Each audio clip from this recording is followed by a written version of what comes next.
आम्ही टिळक महाराष्ट्र विद्यापीठ पुणे येथील विद्यार्थी असून सध्या इन्फॉर्मेटिक्स नेटवर्क कल्याण कॉलेज क्रमांक 230च्या अंतर्गत FYBCA मध्ये शिक्षण घेत आहोत. आम्ही हेमा फाउंडेशनच्या मार्गदर्शनाखाली मॉरल व्हॅल्यू मधील रेझिलियन्स या विषयावर काम करत आहोत.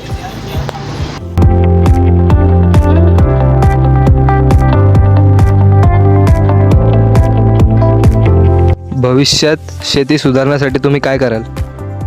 केमिकल मुक्त शेती करू. नांगरणे शेतीसाठी महत्त्वपूर्ण आहे का?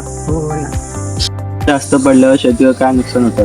पाऊस जास्त पडला तर हे शेतीची नासधूस होते, कुजून भात जातो. बाबा, खत वापरलं शेतावर काय परिणाम होतो?